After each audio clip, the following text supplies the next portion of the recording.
Hello. We are ready for another Tin Hat Talk. Finally, I'm so excited about this. We're skipping our giant thing and going to do that in the next one because something came up that we just really felt like the Lord was wanting us to talk about. So today we're going to talk about an education deception. Since we've got three homeschool moms here, just some of what has been going on in Twitter and Instagram and all over. And we just really felt like this needs to be talked about. So welcome, Shelly and Debbie again. Hi, happy to be here. I'm so excited to have you guys again. So I do have, let's see, slides. Not sure how much we will need these, but I always like to start out with the Bible. Let's see. Hopefully this is showing up. It is. Yeah, I see it. There we go. Deuteronomy 6, 7, and 11:19, and thou shalt teach them diligently unto thy children, and it's talking about the commandment, and shalt talk of them when thou sittest in thy house, and when thou walkest by the way, and when thou liest down, and when thou risest up. And you shall teach them, your children, speaking of them when thou sittest in thy house, and when thou walkest by the way, and when thou liest down, and when thou risest up. And I think that scripture just wraps up what homeschooling, understanding the difference between homeschooling and schooling at home is a big thing. It's very important. And a lot of people just do not understand that. Do either one of you guys want to touch on that? Well, I can talk because I didn't homeschool until my son was in 4th grade.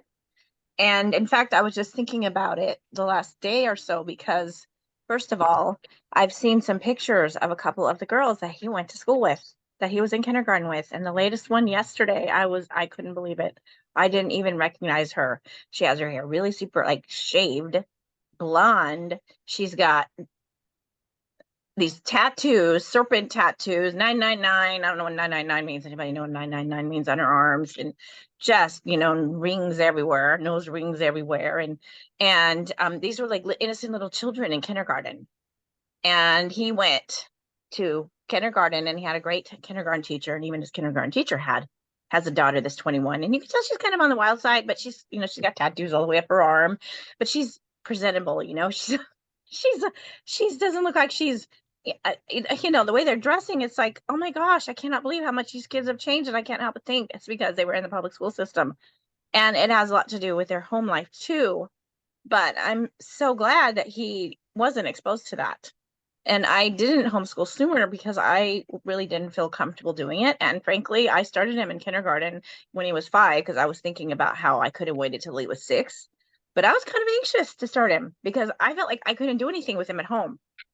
And I was hoping that they would be able to help. And I can't say they didn't. Kindergarten was pretty, innocent, and really nice kindergarten teacher, really caring kindergarten teacher.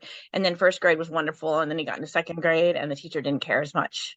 She overlooked a few things. And then 3rd grade, they let me come into the classroom because I was working as a sub.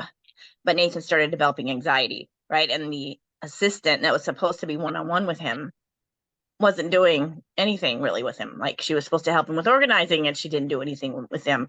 And maybe she had a hard time, but I couldn't help but feel that no one's going to care as much about him as I am. And so, and again, I still wasn't ready. And plus I didn't feel that I had the finances available to buy the materials. And when you do online public schooling, you can get your materials for free. So after doing it a couple of years, I felt comfortable. Plus we had more, my husband started getting a Social Security, so we had more money available. But when I realized now is there's so much available out there, I just didn't know it was there. And maybe if I had known it was there, and I go back and I think, oh, because I only have one, I wish I could go back and use some of these adorable materials that I couldn't use, because by the time I realized they were there, he was already older. So anyway, yeah, I mean, I get it. I get why people choose to go into the public schools. Sometimes it's because they don't feel like they don't know what to do. They don't know where to start. Feel like they can't get their kids to do the things they need to do. And they feel that the teachers are going to be more qualified to do that. And, but I also know that he's much happier and less anxious at home. And I've noticed a lot online that when you talk about homeschooling, most people envision you doing distance learning. They're not actually, and that is what I think of when I think of schooling at home, because distance learning is not even legally homeschooling. And unfortunately, when it is brought up, like on Twitter and Instagram, and you say, I homeschool, they automatically think that you are following the public school curriculum, the public school syllabus, and that they are getting public school diplomas. And it is so completely different than what homeschooling actually is, because homeschooling brings so much more freedom with it than schooling at home. Schooling at home, you still have someone else in charge of your child's education. But when you are homeschooling your child, you are the one that's in charge of the curriculum. You are the one that's in charge of what your child is learning. You are in charge of how they learn. And you do not have to answer to anyone, such as a teacher or someone assigning work to your child, unless, of course, they're in a co-op or something like that. But I think that's something that really needs to be clarified in public, because I think that a lot of people are very discouraged from homeschooling their children because they envision their children just sitting in front of a computer for 5 or 6 hours a day and not doing anything else, and that they're still going to be having to turn all of this work in that other people are telling their children that they have to do.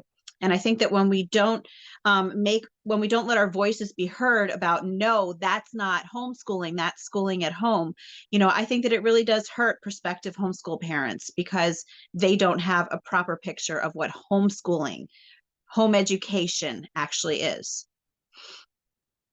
I'm laughing because I'm thinking about the first few weeks that I did it, fourth grade. And I remember I had a little table out, and I created all these 3-ring binders, one for each subject. And I was just going to follow the whole thing. And you should have seen the pages of copywork he was supposed to do. And he was supposed to listen to me and just write it down. And I crack up when I think about it now, because that did not go well at all.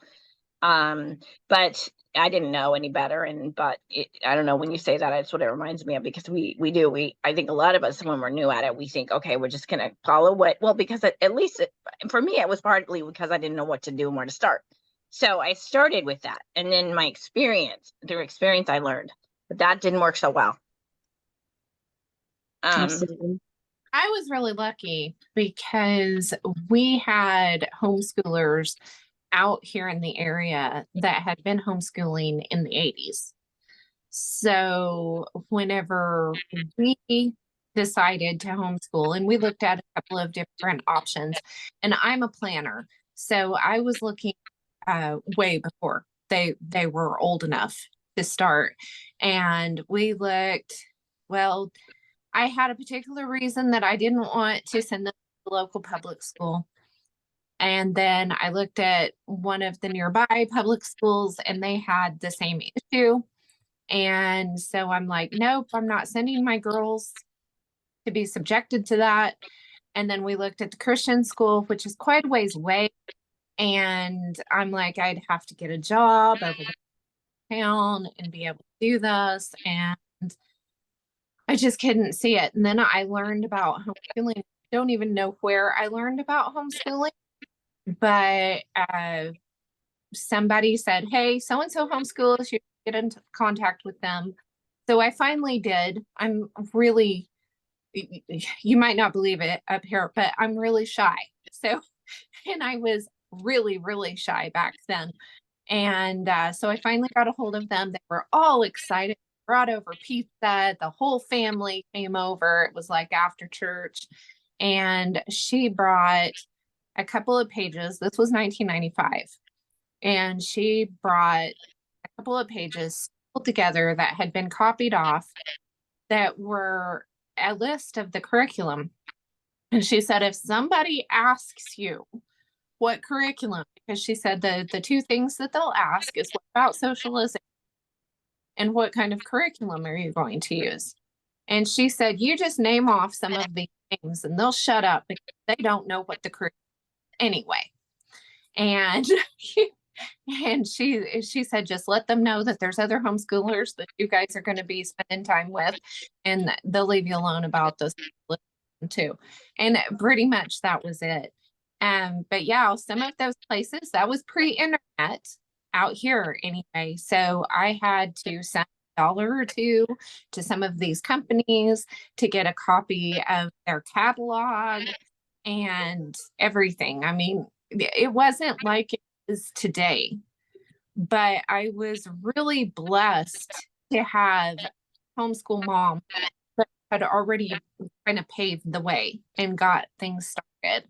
Because in the 80s, in some states, it was illegal, and there were parents that were thrown in jail for homeschooling. And luckily in Oklahoma, it's in the Oklahoma Constitution that we can homeschool. So, which makes sense because of the homesteading that happened in the late 1800s and early 1900s. So, I was really blessed. So we've done it from the very beginning. Debbie started a little bit later. You have 11, Shelly. So did any of them go to public school? Yes, my oldest son, he was homeschooled for 9th and 10th grade. And then I burned out and sent my children back to school for 2 years. So then he actually graduated from public high school. He is the only one of my children who graduated from school, though. The rest of my children who have graduated are homeschool graduates. And all of my children up until my 6th spent at least a couple of years in public school. And my 6th one, she was in school. I think she was in pre-K, and then she went to kindergarten for like 2 months. And then I pulled her out and started homeschooling and have been homeschooling. She's 17 now. And so we've been homeschooling ever since. So we did have a break in there where I started homeschooling. I did, what Debbie was talking about before. I tried to replicate school at home, completely burned myself out the first 2 years and sent them back to school for 2 years again. I don't know what 2 years, must be a number for me. But then I pulled them back out. I started noticing changes in their behavior and their relationships. And I just really missed having them home with me. And so I pulled them back out and never have looked back since. One of my favorite pictures, this is terrible, okay? I'm a mean mom. One of my favorite pictures is Catherine, our oldest, sitting at the little wooden school desk that I had purchased and just bawling. She's tears and she's just bawling. But it's one of my favorites because it's when I realized homeschooling is not school at home. It's not the same. Homeschooling is lifestyle. And let's see, I had a quote from Charlotte Mason saying that education is actually, yeah, I can't find it. You have the slides from, because I was looking at the slides, and when you were talking about the homesteading, it made me think about the Abraham Lincoln quote, or the Abraham Lincoln. I had kind of a question about that. So maybe we could use some of the slides if you have them handy. Yeah, we'll pull them back up. Like, for example, I wasn't sure whether he was for or against homeschooling based on signing the Homestead Act, for instance. That kind of was, I noticed you had both sides. You had some quotes from one side and some quotes from the other side, which I thought was great. I do. I did want to kind of start with this Proverbs 26. A lot of homeschoolers, especially Christian homeschoolers, will say, train up a child and he should go, and when he is old, he will not depart from it. And we kind of had this discussion before, that homeschooling not guarantee your children are going to turn out great. And unfortunately, a lot of people have thought that. It's been proven wrong very, very publicly. I'm not going to bring out any names of any people, but I've known some families that have been just heartbroken by some things that have happened with their children, that they thought this was a guarantee for them. But our children still do have free will.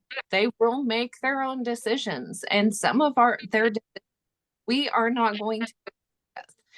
And proper communication is really important. We need to remember that our relationships with each other help establish a relationship with God. So I did want to bring that out. Plus, they may return years from now, right? Just because they're in a bad place now does not mean automatically, because I think of myself, right?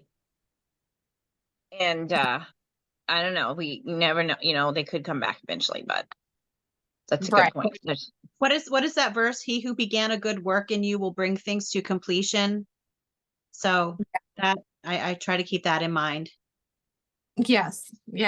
It's just important to use that, use it as an encouragement, not as a guarantee. We do the best we can, and then we need to rely on the Lord's grace for where we fail, because as parents, we are going to fail. I fail on a regular basis. So, yeah. And this compulsion thing, I mean, there are places where you kind of they have to do it. I mean, you can't just, like, for example, Shelly in math, right? Like, your kids have, like, they need math. Like, when you had talked about your daughter that wants to go to nursing school, and there's got to be it's not like to say, oh, they only have to do what they want all the time. But I'm just looking at this quote. Knowledge is acquired under compulsion. Yeah, if you have that attitude with them, they're going to drive you nuts. You have to have some kind of structure. Even if you're unschooling, there has to be some kind of structure, a little bit, some expectations, the training of some good habits and good character traits. Because otherwise, if you're not taking homeschooling seriously, that's one of the biggest things that I get nowadays is, oh, I don't like homeschooling because we knew this family that homeschooled and their children were so ill behaved and blah, blah, blah, blah, blah, blah, blah, blah, blah. And they didn't do anything to teach their children. And I'm like, well, they weren't homeschooling. Okay. And the reason that they ended up putting their children back in school is their children drove them crazy. So if you're not taking it seriously, it's not going to work. Yeah. But I do have to say that when Debbie was talking about compulsion and my daughter with nursing school, I think that we also need to remember, though, that if they have a reason to do that math, for example, like she knows that she needs to do that math she's going to be doing it in college, and she needs to do certain things in nursing school. So I don't think that it's completely compulsion at that point, because it has a meaning for her. There is a usefulness to it. So that is one thing that is different from just saying, you just have to do this because I said so. If there is a reason behind it, they are definitely going to retain that knowledge more. Definitely. And they're going to apply themselves more. Yes. It's making me think about how my son, when he didn't want to do certain things, I'd say, well, you could go back to school, and then he did not want to go back to school. He was like, can I homeschool when I get to college too? That was when he was thinking he might go to college. I don't know what he's going to do now, but Well, I thought it was really interesting whenever I found Plato said knowledge which is acquired under compulsion has no hold on the mind. Therefore, do not use compulsion, but let early education be a sort of amusement. You will then be better able to discover your child's natural bent. And I think that's good. Find what brings them joy, what they enjoy doing, and it's going to make a lot more sense to them. Right. After there's so many things I don't remember. I mean, I hated history in school, and I remember so little Me of too. it. Absolutely. But homeschooling, it became fun, and I enjoy it now. Same. Yeah. You know what this makes me think of too is the Amish. I've heard from various sources that they pretty much let their kids do what they want until they're 3. Have you heard that too? Like they just kind of let them, I hadn't heard that. and then when they hit 3, I think it's 3, it might be 2 or 3, then they start laying down the law. I'd heard that from, I've read books too, but anyway, it's what makes me think of that they let them kind of do, they don't spend a lot of time disciplining them until they hit a certain age. Yeah, no. So I think if I'm an authoritative parent, and a majority of the discipline that I do is by the time they're 3 years old. By the time they're 3 years old, if you've disciplined them well, hopefully after that point, you don't have as much discipline to do. So that's kind of, because I seriously, and I was a spanker. Okay. Hey, don't kill me in the comments, but I did hardly nothing but spank Catherine for the first 3 or 4 years of her life. But then we got so many compliments on her behavior when we went out and about and were at people's houses and stuff. She was so well behaved, and she hardly ever needed that kind of discipline later. But for some reason, that's what worked for her and for her and I at that time. I kept telling her she's my guinea pig, because I had absolutely no idea what I was doing. But the rest of the children hardly ever needed a spanking. So they're all different, right? Yeah. Definitely. Yeah. My And first 2 were like night and day. So yeah. Yeah. My first 2 were, every once in a while, when Catherine was getting a spanking, Kristen would come put her little bottom out. Spanking, so I need a spanking. So I'd give her, and it was so cute. It was adorable. So yeah, Catherine's been threatening to get them t-shirts that say the wooden spoon survivor t-shirts. I carried one in my purse and they knew I had it. So my parents had a paddle for me with my name stenciled on it. I do have to say though that I don't ever remember them using it ever. It was just kind of there as a reminder that, hey, behave. There if needed, but hopefully, yeah. Catherine broke me in good. So, Luke 2:40 through 42, and the child grew and waxed strong in spirit, filled with wisdom and the grace. And now his parents went to Jerusalem every year at the Feast of Passover, and he was 12 years old. They went up to Jerusalem after the custom of the feast. And this is talking about Jesus, of course, whenever he turned 12.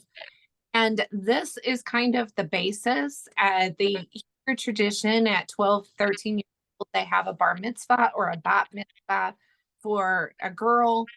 And this is kind of when they move from childhood to youth, becoming a youth. And so under the age of 12 years old, I did not do a whole lot of formal education. It was more, we did reading, writing, arithmetic, and then we just had fun. We read a lot of books, watched videos, and they spent a lot of time playing outside. So that's what I use as a basis. I really feel sorry for the kids whose parents use like a bag with the textbooks and stuff and are trying to do, like 5 or 6 or 7 subjects a day with grade school age children, because I don't think that's necessary at all. They catch up so fast later on that the play and just the basics whenever they're younger, I think is so much better for for them all the way around. I agree. We do mainly the 3 R's. So reading, writing, and arithmetic, and then self-directed learning. And this even goes through for us. It's past 12 years old. I do that with a lot of with my older children now. But at the same time, I still have more expectations of them of what, I for their age level. I don't say grade level because I don't really go by grade levels, but by their age and by their ability. So yes, of course, I do expect more from them when they are older, but what they are learning about is still developed more around their interests. And I focus most on the reading, writing, and arithmetic when where I'm telling them what to do. But the rest of it, I really want them to go out there and explore the world.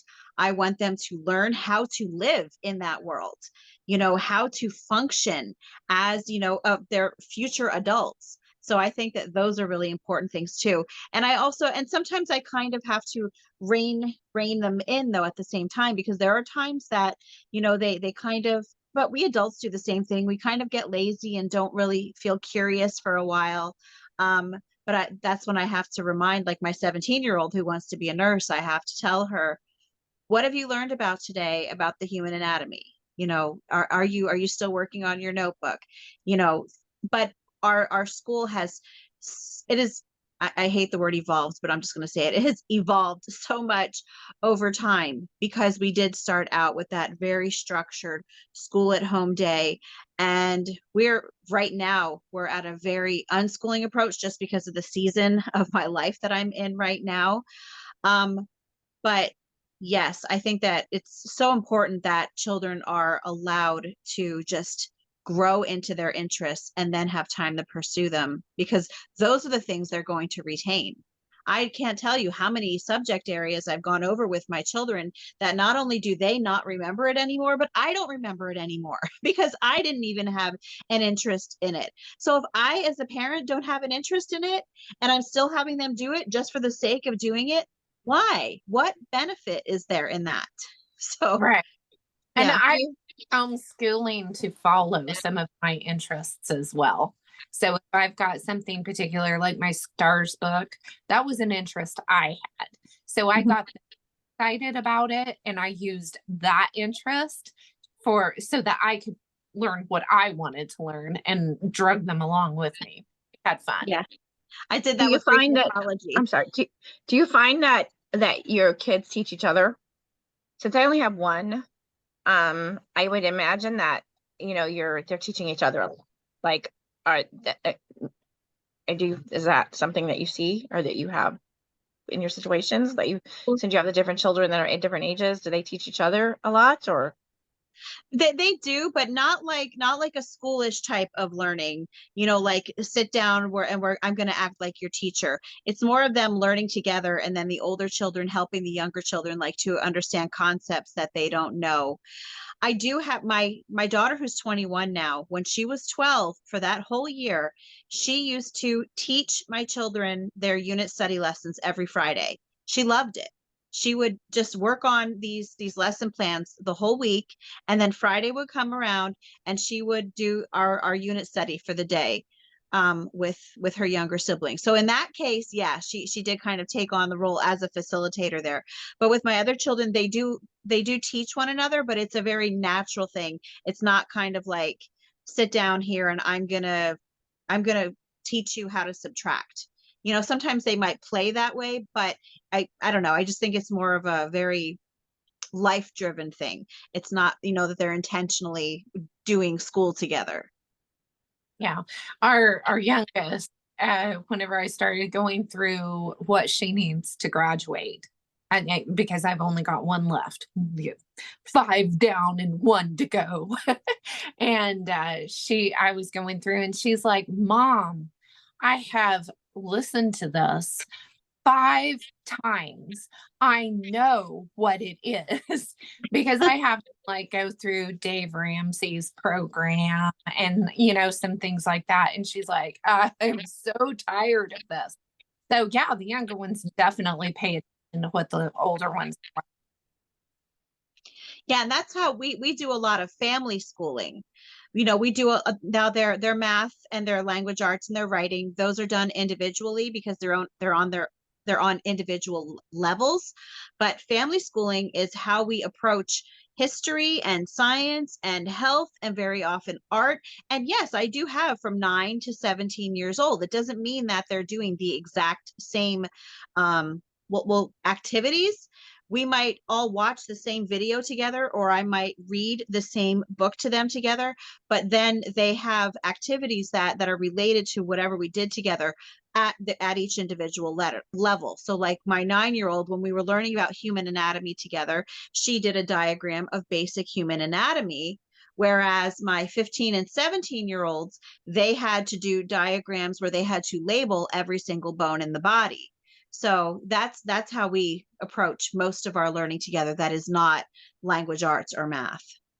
Yeah. And sometimes they'll surprise you too on what the younger ones can actually pick up and do. Yeah. We did a lot of our projects we did for 4-H so that we could put them in the county fair and kind of show them off to the community, which when we started homeschooling, we were the first homeschoolers in our county since pioneer days.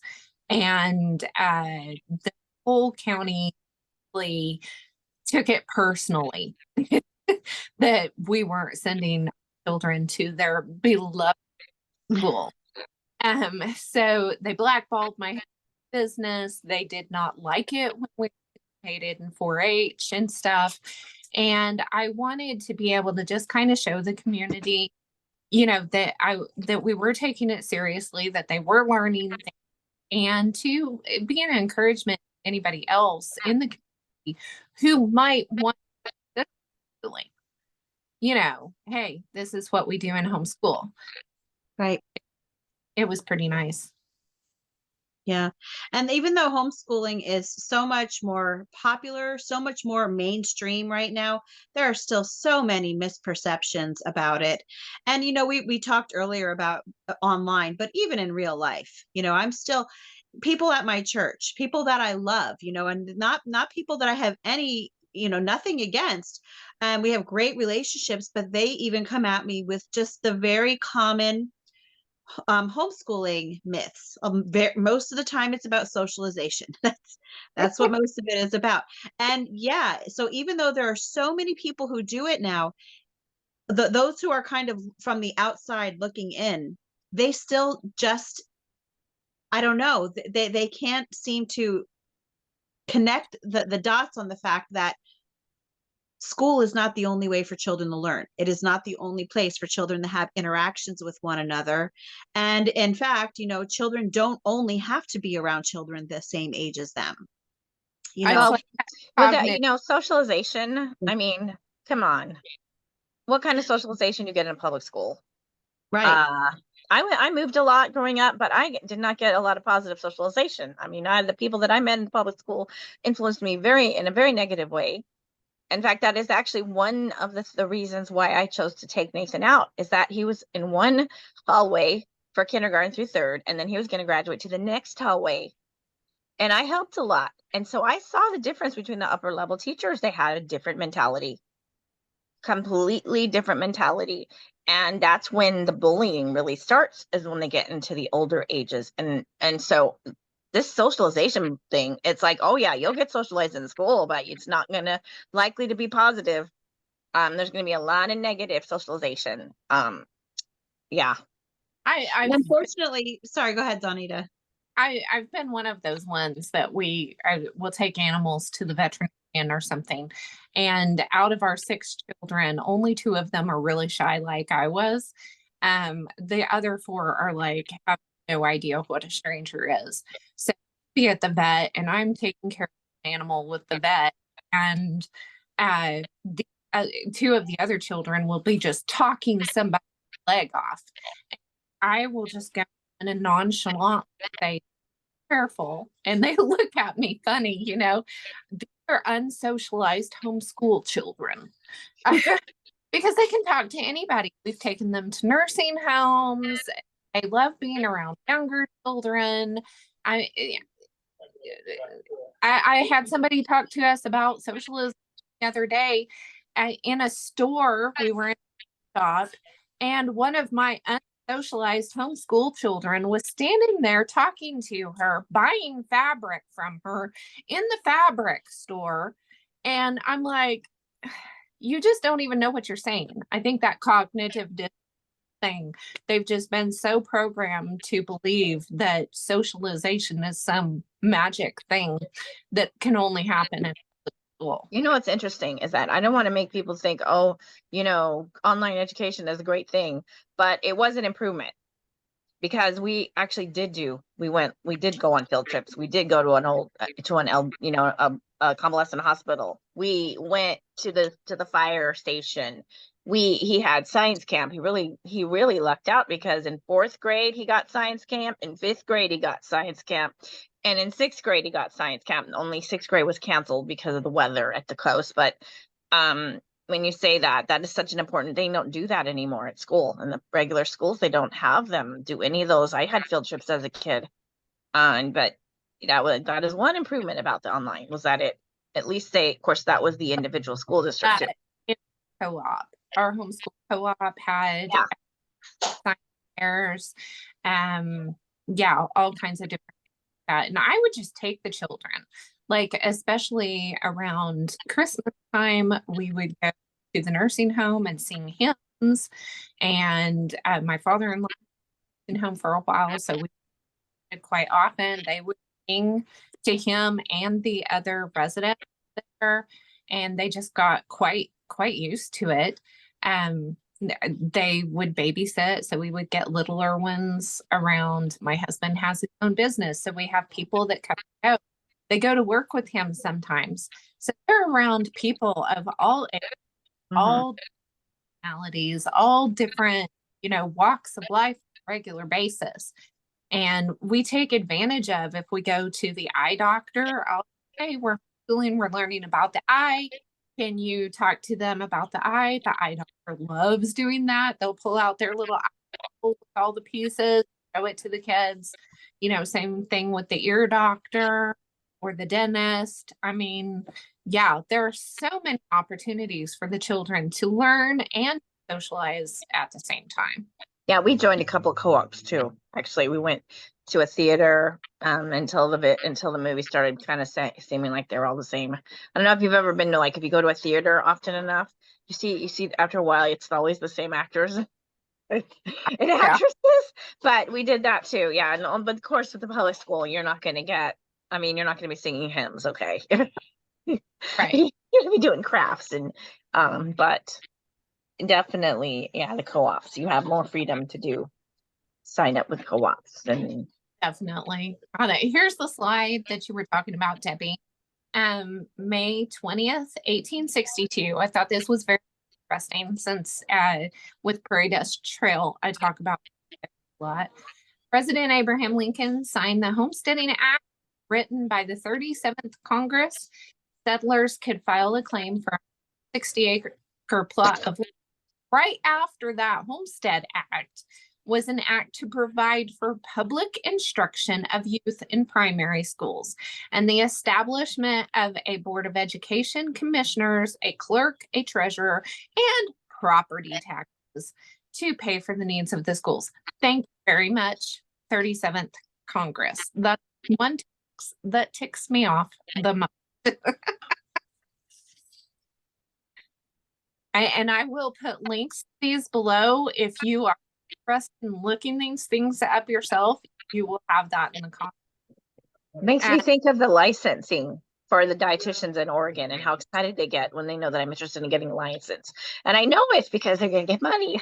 They're like, oh, she's going to get, revenue. Bless their little hearts. They need the money, right? Yeah, exactly. I love Charlotte Mason was in the 1800s and she passed away in the early 1900s. She was actually kind of the mother of home education. Self-taught for self-education is the only possible education. The rest is mere veneer laid on the surface of a child's nature. The formation of habits is education, and education is the formation of habits. I just love that. She has a whole series. If you're interested in homeschooling and you like to read, these are good. Yeah, she went through the whole thing. In England, she taught moms how to learn. So when they're telling you that everybody in England was uneducated and illiterate, that's not necessarily the case. You had a woman here actually working very hard to teach the moms that they could teach their children.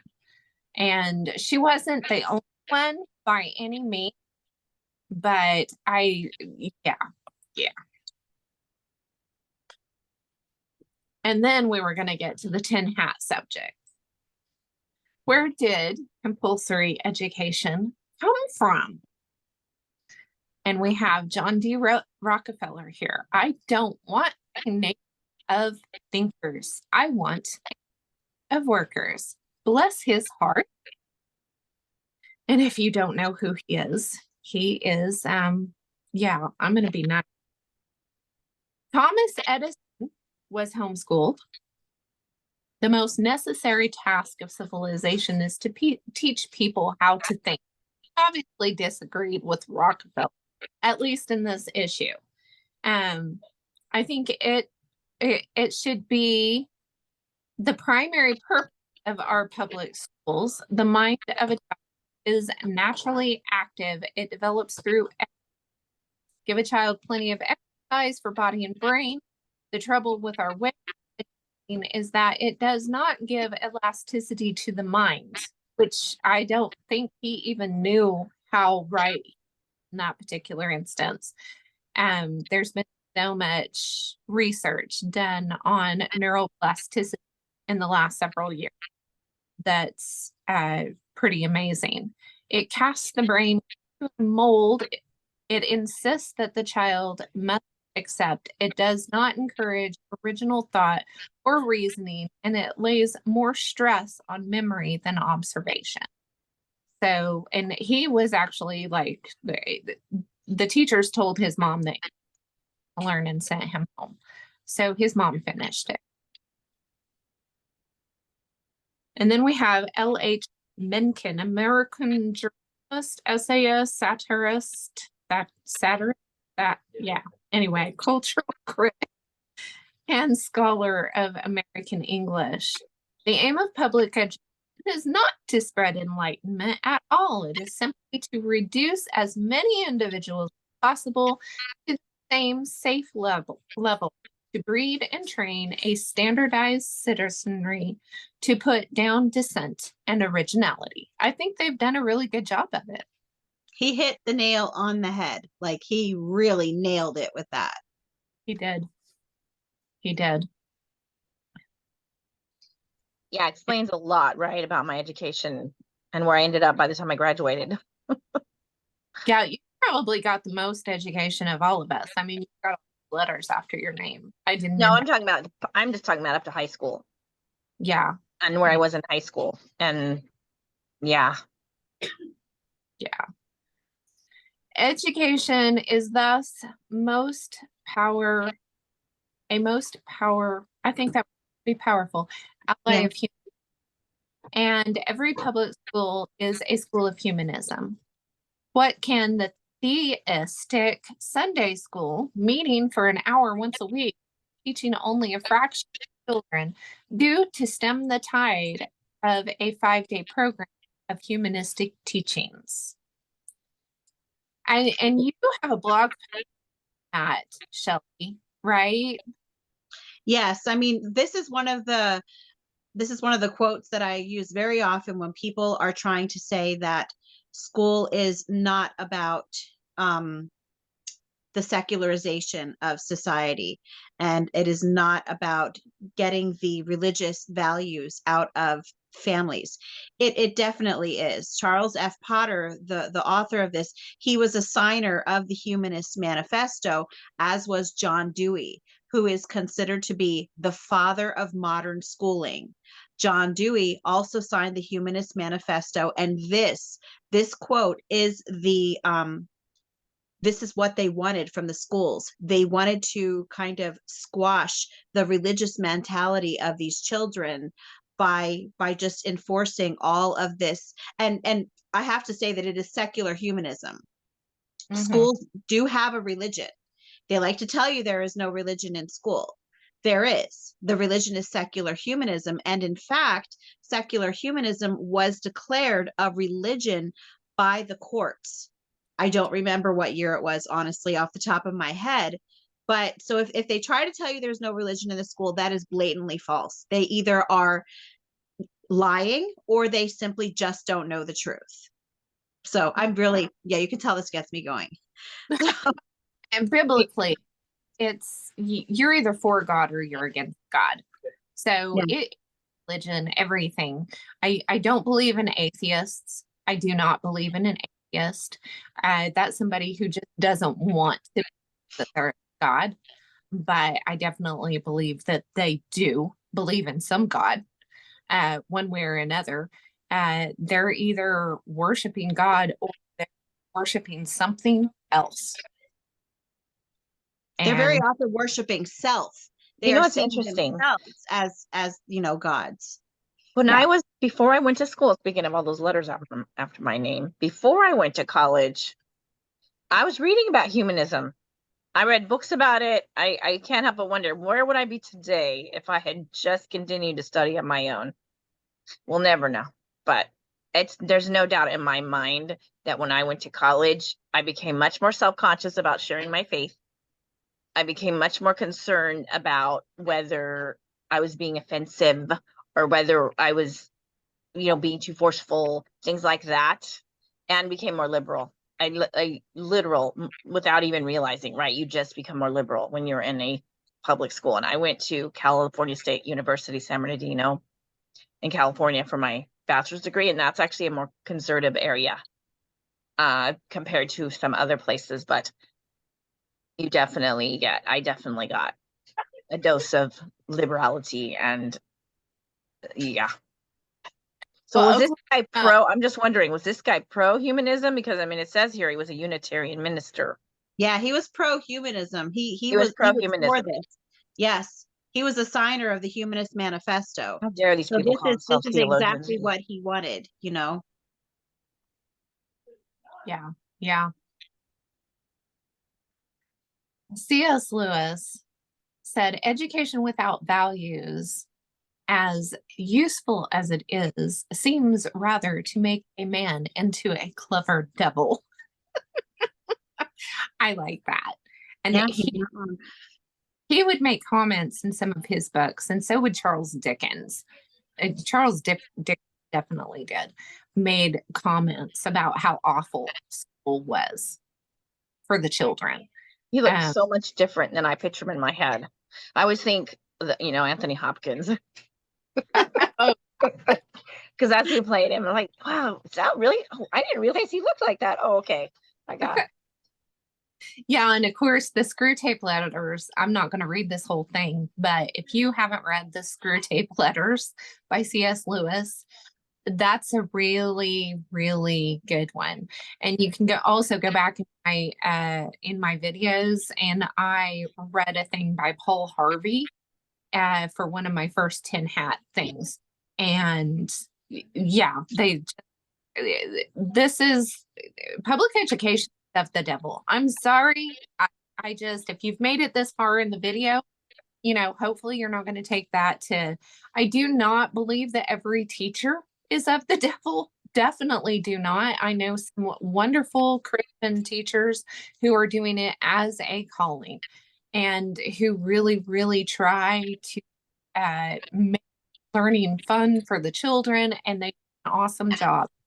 But even some non-Christian ones, right? They really do it because they want to make a difference or whatever. They're just not, they don't have the foundation, their foundation is not on the right. They don't have the right foundation. Right.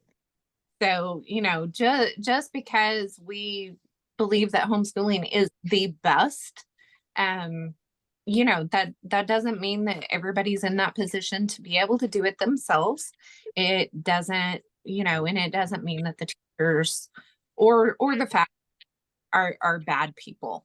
Yeah, I You know, can, and for those viewers who appreciate the Institute for Creation Research and are familiar, appreciate the creation versus evolution mindset, or you know, like, you know, I don't know, I'm not sure that's the right word to use, but and who are familiar with Henry Morris, who was the founder of the modern creationist movement. He wrote a book called Christian Education for the Real World, and he strongly believed that you could not go to a public school without being spiritually damaged. And that was actually required reading before I started there. I attended there years ago, and he strongly believed that a student could not go to a public education without being spiritually damaged. well, and you had said that before, and it hadn't occurred to me to think of something, think of it in that way, spiritually damaged. Because I gave the Lord whenever I was really young, even though I was not raised in a home at all. But definitely there was some spiritual damage going on there. And I never thought about it that way. So I love that you brought that up. And then another quote from C.S. Lewis. C.S. Lewis had some really excellent thoughts as far as education and what the public education or private education, for that matter, did with children. And just like, it's almost like it takes the wind out of their sails. You know, you have a child that's all excited about life and learning and exploring the world. They come in school and they lose it within a few years. They lose that excitement to learn, and it's sad to see. I loved elementary school, except social. When I got into 6th grade is when I started disliking social science or whatever, or history. But once I hit junior, 8th grade especially, is when I really started losing my interest, because all they were doing is lecturing at you. They get up front and they start talking at you. What did I do? I passed notes to my friends. Pretty much got nothing out of a lot of those classes because that's all they did. It's like they weren't hands-on. The hands-on stuff was right up my alley, and I don't know where people get the idea, but when you hit a certain age, you don't need hands-on learning, or you're not going to benefit from hands-on learning. And I think that's one of the struggles too, is that they want to put grade level labels on everything, and I don't care what grade level it is. That doesn't mean it can't be hands-on. And I think that's what's great about kids of different ages working together in a situation, is that you're going to have the hands-on learning automatically, because the younger kids supposedly learn best that way, and the older kids don't necessarily. But like my son, he would much rather draw pictures than write. And there are other kids that would rather write. Like I remember when we volunteered at the local zoo one year, and we got together as a group, and there was one kid who loved writing the words down, and my son liked drawing the pictures. Like not everybody wants to draw pictures. Some people like to write. Other people don't like to write. They like to do pictures. And you kind of do need to learn how to write if you're going to function. But, you know, the point is that, you know, the being involved in it, you know, instead of just being talked at or talked to, really, I think is the reason I lost interest in school. Yeah, I hated school. My husband hated school. We both hated school. But yeah, that's a point. Not everybody learns the same way.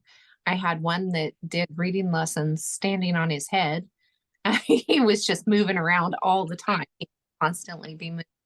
You know, 2 that learned to read very early, and then several that learned to read later. I didn't learn to read until I was 12. Pushed through school. I did real good with math and stuff, but yeah, that differences. And you know, we learn better by whenever we can turn around and teach something again. So we learn more ourselves as parents, and then like the older ones learn by helping the younger ones with it helps cement what they're learning at the same time. You know, when you said you didn't start reading until you're 12, it made me think about the fact that we start worrying too much, like if our kids aren't reading on time or whatever. But for example, Nathan, and when he was in 7th grade, I was still reading the books to him, his textbooks. And now he would rather, like for his current 11th grade, because he loves science, 12th grade, excuse me, he's in marine biology. And I actually bought him the audio so that he could listen, and he would rather read the book himself. Yeah. Funny. And just a few years ago, he didn't want to read anything for himself. He wanted everything to be read to him, and then just somewhere along the line, he started. Of course, he's also been online looking at train stuff. That's his thing, right? And that's another thing we forget is all the stuff he was doing online. He had a YouTube channel from the time he was like third grade. Wow. And I didn't even know about it because he was, I don't know why I didn't know about it. I should have known about it, huh? Probably not good that I didn't know about it, but you know, he's safe. He avoids things, you know, that are questionable. But and when I started, and I could see the change too. I could see like his spelling and his capitalization and everything get better. The only thing for him though is that he couldn't get away with not writing correctly after that. Because I'm like, you don't fool me. I see what you do on that YouTube channel. I don't even have a YouTube channel, right? So there's so many other ways the kids are learning. Like if they get online and they're like, he doesn't like to play games a lot. He likes to go and research strains. And he knows about a lot of other things too. So I think that's partly why he learned how to read so well, is because he was doing his own research, right? And that goes back to doing a thing that interests you. Yeah. That doing a thing that interests them, and how much more natural learning is when they're doing something that interests them. Yeah, definitely. And you don't have to have a computer. And we do have so much available online now. That is nice. But I didn't do online stuff with my children until they were older. I didn't let them online and do things online until later. But then once we did, they learn it really fast. So you don't have to worry about them getting behind. Oh, they're not going to know how to do this online stuff. Oh no, they figure it out really quick. So if you don't start doing anything online and you do paper books and stuff until they hit high school, they're fine. And I almost think that, better for. I think you're right. In fact, I kind of feel bad because Nathan wasn't really interested in using computer. And I feel like eventually it was like, well, if you can't beat them, you might as well join them, because we were on the computers all the time. But I think that's a really good point. But it's good for them to be offline when they're younger, especially. Yeah. No, but my brother. Yeah. And Vadi Bachman has got so much good to say about homeschooling. And I love this. I don't want to tell God what to do with my children. I want him to tell me. And we cannot continue to send our children to Caesar for their education and be surprised when they come home as Romans. Amen. Yeah. Vouchers. This is one the whole thing. All the states are trying to do that. And I don't know what's going to happen in Oklahoma, but I've been fighting this. So-called school choice. This will never. This is not a good thing. I am not for vouchers. I am not for school choice. Yeah, Shelly, you want to take this one? I always say that we already have school choice. We can choose to send our children to public school, to private school, or to homeschool them. So they're pushing for something that we already have. What we do not have and what we do not want is the government sticking its hands even more into our homeschools. Now, Donita, you are blessed to live in Oklahoma, where homeschooling is written into your state constitution. I, on the other hand, live in one of the most highly regulated states for homeschooling. And even though it's not terrible, I think that we have enough hoops to jump through already, especially considering that our public school system is already failing. So why should I then have to answer to them if they can't even keep their own house in order? So we have all of these people who are either brand new to homeschooling or who are thinking about homeschooling, and they're kind of seeing dollar signs. And this is not to put them down, because they truly don't understand. They don't understand what the homeschool pioneers had to go through in order to get homeschooling to even be legal. And so what is happening is that they do not understand that the government does not give anything away for free. I think we should know that. This is why it's important to know your history. And so many people will say, yes, but it's our tax money. Fine, I understand that, but the government does not see it as your tax money. They see it as their money. So again, they are not going to give you school vouchers without giving you additional regulations, without giving you additional oversight. And they can say as much as they want that they're not going to ask for more things from homeschoolers who accept this money. It is already happening. I believe it's happening in Arizona. I wish that I knew off the top. I think, was it West Virginia maybe that it's happening? And I know that on top of this, they said, well, if you don't want to take the money, then you just, then don't take the money. Why should it bother you? But the problem is that what begins to happen is that people will see the homeschoolers who are accepting these vouchers, and they are having to jump through additional hoops. And then they will look at the homeschoolers who are not accepting these vouchers, and they will say, hey, why don't those homeschoolers have to do A, B, and C that these homeschoolers are doing? And this is something else that we already see happening in Utah. They're actually calling for additional oversight of homeschoolers, because they see that the homeschoolers who do not accept vouchers are not having to do all of the same red tape garbage that the homeschoolers who are taking the funds have to do. And so it's already coming under scrutiny now. So it's a Trojan horse. And what is happening is they're using the dollar signs. They're using the fact that families are financially strapped. There's no doubt about it. We have 7 of our children still living at home right now. So I get it. But they are completely taking advantage of that. And they are using it to kind of usher in the government is going to eventually, if they have their way with these vouchers, they are going to have an umbrella over all of the methods of education: public education, private education, home education. And they especially want home education because of how it is skyrocketing right now. So they are going to entice people with money. And what they are not going to say up front is that, well, we're not going to let you use the curriculum that you want. It has to be approved by us. Or we're not going to let you use the money for things that you want to use them for. Or we're going to make you do testing that you never had to do before. They're not telling people this. We just have the pro school choice proponents, the school choice proponents saying, oh, no, that's not going to happen. That's not going to happen. And so people are, I'm sorry to say it, they're gullible and they're desperate, and they want to get their children out of a bad situation, but they don't realize that that bad situation is going to spread to all of the educational establishments because they were not diligent in making sure that what they were doing was the correct thing to do. So, yeah. And this is by design. The whole oversight and accountability thing, this is all by design.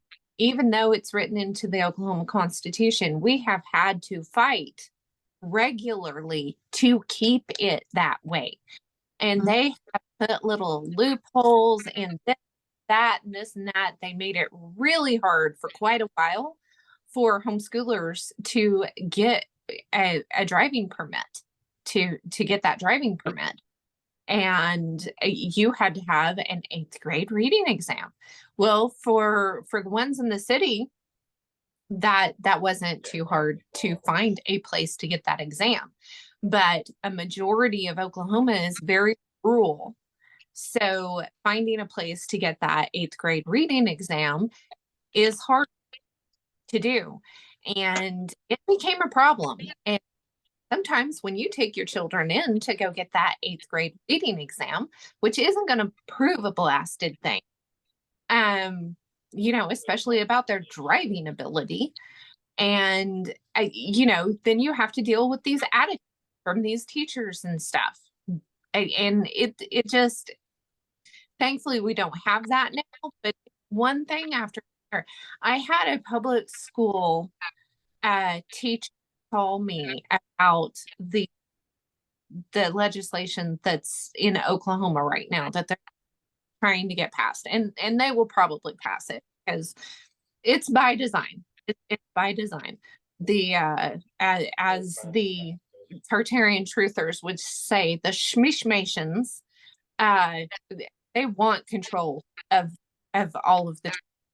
They want control of all of the children, and they're constantly donating iPads and Chromebooks schools so that they can just, as far as I'm concerned, dumb down the children as much as they possibly can.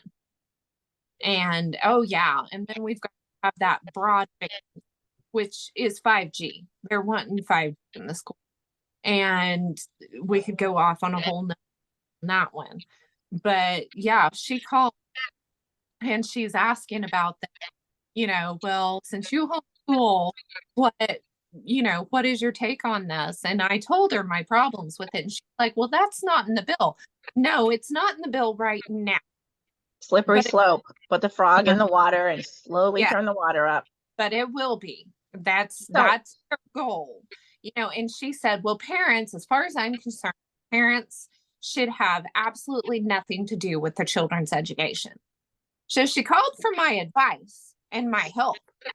And then she says, turned around and I understand where she's getting it, because these teachers at these schools they're stuck between a rock and a hard place. Because right now you've got parents who do not want litter boxes in their school bathrooms. And you've got parents who absolutely think litter boxes in school bathrooms and, other things. And these teachers, no matter what they believe themselves, they're stuck between a rock and a hard place. They've got parents that are mad at the teacher because either the children is not learning, their children are misbehaving, because the school's supposed to fix the kids, right? So I have a couple questions. Okay, so first of all, how do you think the vouchers will affect, like, for example, Oregon? So we started homeschooling before it was a popular thing to do and then when COVID happened, then more people wanted to homeschool. And the one thing about the Oregon Virtual Academies, which is where we went, is every year they have you go to the Capitol and you fight to keep homeschooling a thing. As that we actually got some kind of notification. Well, first of all, they asked if I would be willing to call them, and I did. I called them and left a message about how wonderful homeschooling is. But then at some point I got an email asking me if we were planning on homeschooling, and of course our homeschool rights were fine, but they wanted to know if we weren't planning on homeschooling, to let them know. And I know the reason why is because they limit the number of people that can homeschool in Oregon. How those school vouchers would affect that, whether it would increase the number of people that want to homeschool, how that would affect Wait, they limit the number of people who are homeschooling and they're allowed to homeschool. It didn't affect us when we decided to homeschool, so I wasn't affected by it. I just heard about it at some I'm point. just wondering how they do that. Do they tell people you can't homeschool, or how does that work? I don't know. I just know that they actually wanted to know if we were planning on homeschooling, and if not, to let them know. And it was related to, I knew from previously learning, like I said, the Orva every month or every year they go to Salem. They encourage people to go to Salem to fight for homeschooling, because the governors usually aren't pro homeschooling. Right. Yeah. There's a lot of pro homeschooling people, but they're not the governors. I doubt that the current one is. The last one wasn't, and this one's worse than the last one was, according to what I was told. Because the one we voted for didn't get it. They haven't had a Republican governor since they started doing mail-in balloting. What do you think about that? Another topic entirely. Maybe get started on that. No, but and then the other thing I was wondering is I was also thinking, maybe we should discuss this first before I go on to the other thing. Is there anything you had to say about that? Like, what do you think? No, or just speculation, like how the vouchers would affect that, make more people want to homeschool, and then less people would be able to. The only thing that on people like homeschool. Some people think that homeschooling costs a lot. But I have seen the amount of money that the public school parents put into their children and all the things that they have to buy for school. And I mean, I don't buy that much. I don't. I know, especially the multiples, I- right? You're gonna buy something one time and then you can reuse it, like My with the other big children. problem is I have an addiction to books. Me too. And I just want to buy lots of books. I don't need homeschooling to be encouraging that. I just do. But you don't need a lot of money to school. You just don't. And so the idea that you need vouchers, the only other thing is, maybe mom doesn't think that she could stay home. Maybe mom is working and she thinks her additional income is necessary. We don't think about how much it costs. Yeah, exactly. That's exactly what I was going to say, Debbie. Yeah. It's been a process for me. I mean, most women do not realize how much money they actually do not make by the time they take the expenses out for that, what they spend for that job. Especially if they have to have kids in daycare.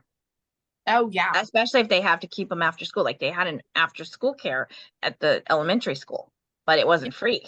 Well, and again, all of those expenses that you've got for the public school, the things that you have to buy for public school, all of that. And, seriously, do you really need that second? It's nice, but I'm here to tell you I'm in the middle of nowhere. And that second vehicle is not absolutely necessary. That's right. We have only one car for quite a while since our car broke. Yeah. I haven't. We went years with only one car, with our huge family. Now we do have two cars, but they're both 2006s.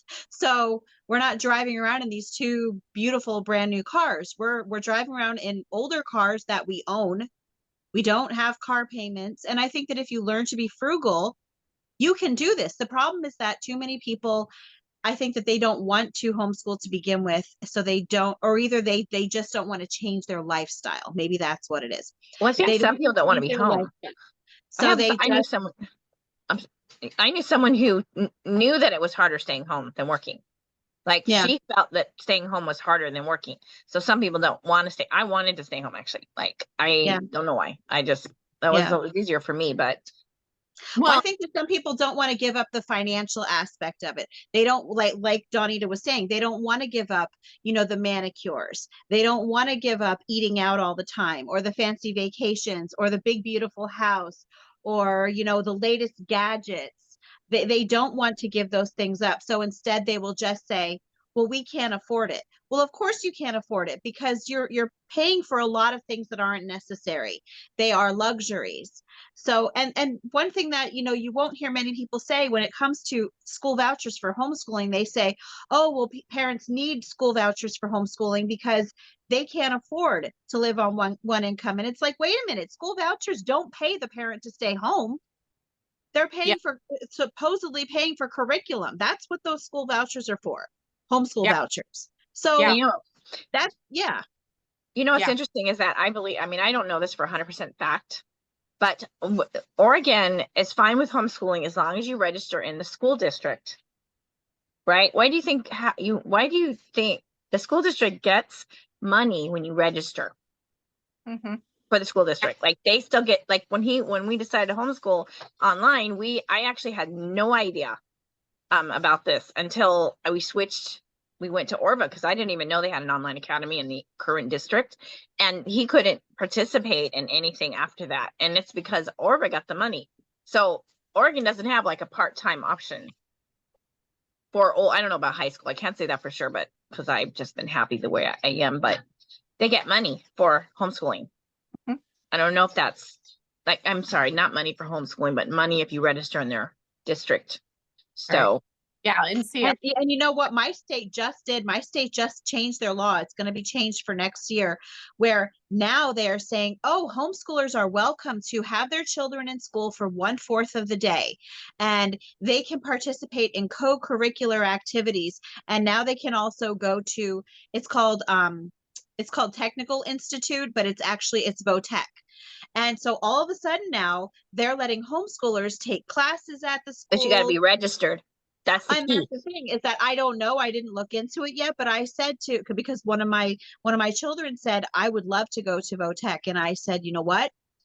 I think that they are just trying to kind of pull people in here, and they're going to say, okay, but then you are going to, I need you to do they call it PSSA testing, the standardized testing. You have to do this every year, or you have to do this, this, and this with the school district in order to be approved for these things. So I kind of look at this almost as right along with the school choice vouchers. I think Well, they're getting money. I know that for a fact. Yeah. That when your kid is registered at a school district, they are getting money for that student. Well, and they do. We already have to file at the school district all over the state. And they get money. That's state law. But the thing is that I think that they lost so many students during COVID that they are trying to lure people back in, lure homeschoolers in by saying, hey, you can take 1/4 of the day. Your child can be at school taking art or math or anything that you want them to take, because they are hoping that parents are going to eventually say, you know what, you're at school 1/4 of the day. Why don't we just send you back for the rest of the day? Or kids might come home and say, oh, I want to be with my friends. I don't want to homeschool for the rest of the day. I want to be there all day. This is what they're hoping for. They're trying to wonder they're going to get more money when they do that. Yeah. Can't help but wonder whether they're getting more money. And also, and it's not even just about money. I honestly think it's just about control of the children. They want control. Yeah, like licensing, right? If you want to be licensed, if you want to be registered, MDs have people can, all these licenses that everybody has to have in order to practice medicine, in order to, practice being a nurse. All of that has strings attached. Yeah. And you have to, weigh the benefits and the risks, like with your daughter becoming an RN. Like, there's nothing wrong with becoming an RN, but she will definitely be bound, right, by her. Right. And there's obviously some good with that, but. Yeah. What are the reasons that most people give for not homeschooling? I can't homeschool because fill in the blank for me. Because I don't know where to start. I don't know enough to teach my children. I don't know where to start.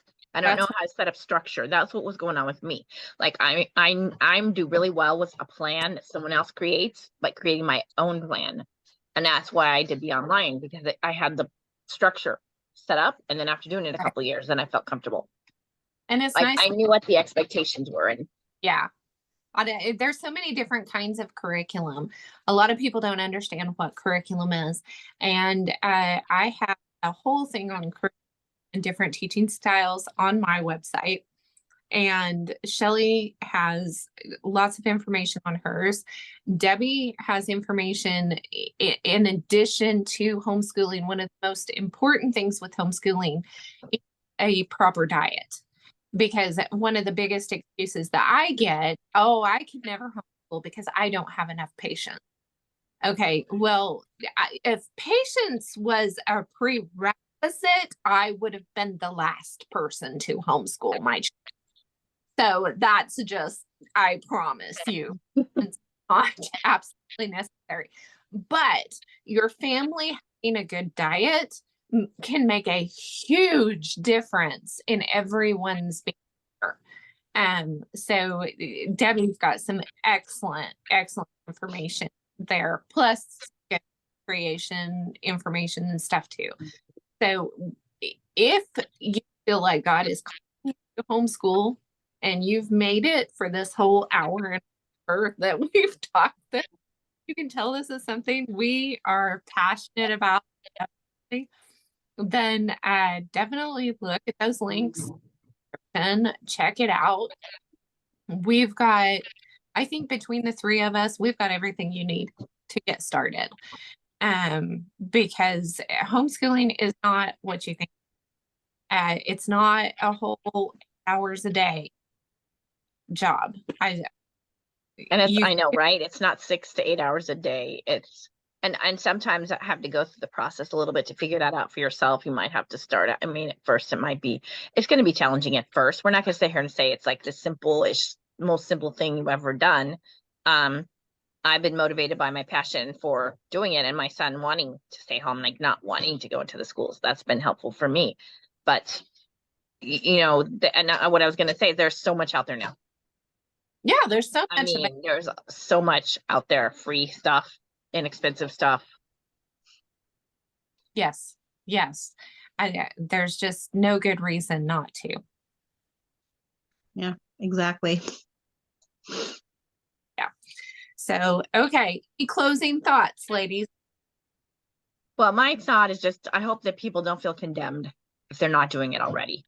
Like, that's my, I think, big thing is I don't want people to feel judged. Like, we aren't judging. We're just, what are we doing? Because I think it could come across that way, I think, to some people that were like, we're Right. not going to think bad of you if you don't homeschool your kids, or we're not going to. We just strongly believe in it. And we think that it's what's best. And we think it will help our society get better.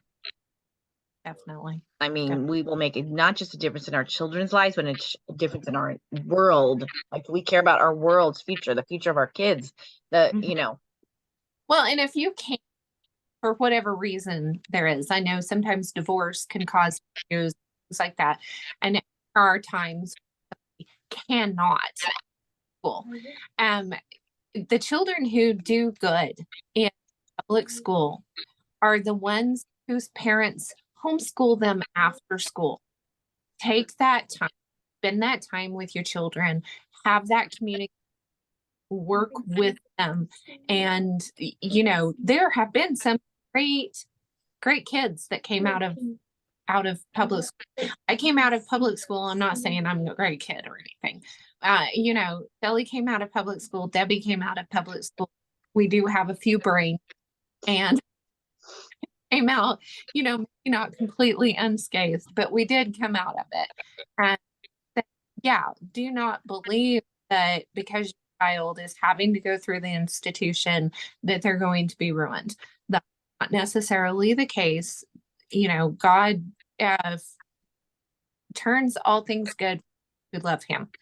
So if you're following him, you're having good community. Your children can go to public school and come out and good conspiracy theorists. So we need, or conspiracy realists at this point, right? Raising more of those, whether it's homeschooling or biblical not. truthers. Yes. Shelly, any closing thoughts? I just think it's really important that if you are thinking about homeschooling, to only listen to people who have actually homeschooled or who are homeschooling right now, because there are a lot of people out there online with very strong opinions about homeschooling who will even tell you what homeschooling is like. They will try to tell you what the laws are, and then you will find out that they have never homeschooled and have never even met a homeschooling family. So if you are looking into homeschooling, make sure that you are actually talking to someone with experience, because some of the people who most strongly discourage others from homeschooling are those who have never homeschooled themselves and just have a vendetta against it because they don't think that parents should be teaching their own children. So be very careful who you listen to. Yes. And one of the best resources, I mean, we've all got good resources, but is Homeschool Legal Defense Association, which I will have a link below. And I have a link on my website. You ladies probably do too. But that's one of the best. They can help you understand what laws are in your area and what you need to do to get started. And they can be in contact with somebody in your area. You get started. So, and if you don't have anybody, because I actually went online on Facebook and found groups, and I was blessed that there were local groups because I'm in a suburban area or metropolitan area. So, but you can usually find at least one group that's nearby, and that can help too. Just having the support of other people that are doing it in your area.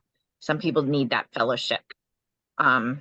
With other. And actually, if you are someone who is already homeschooling, I encourage you, if you do not have a group in your area, to start one.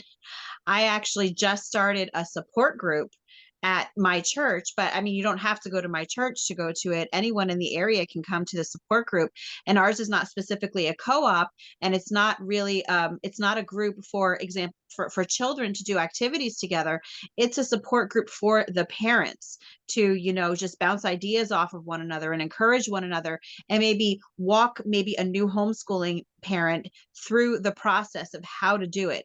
So, or, you know, I would just say that if you have experience with homeschooling, and if you really have the passion for helping new homeschooling parents, or either just establishing relationships with homeschooling families, really consider starting a group in your area, because I think that sometimes there just aren't enough of them. Sometimes there are, depending on where you live, but other times, you know, I've been homeschooling 14 years, and I honestly haven't met many homeschooling families until, thankfully, now that I started this group.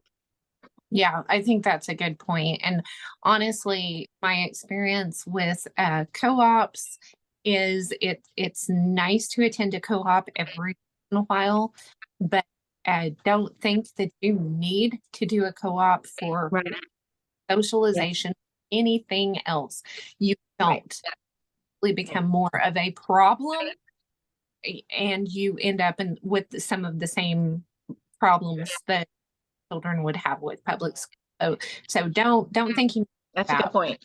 Because the co-ops we did were more about going places, like going to the theater. We had one in our church, and I just didn't feel comfortable because Nathan does not fit inside of a neat box. That I just wasn't sure that would be a good thing for him or me. And so, yeah, I mean, I didn't feel obligated to do that. Especially when he was younger, it was a lot easier to find things that he could do that were fun. Yeah. And in 14 years, we never even have belonged to any co-op ever in 14 years. So that's one of the things. A lot of times you will see that people will say, if you want to start homeschooling, the first thing you should do is find a good co-op. Well, I think that co-ops can be a good tool, but you 100% do not need a co-op in order to homeschool. They're nice to have around if it fits your child's learning style, if it fits your lifestyle, but you do not need a co-op to homeschool. Absolutely not. It's not necessary.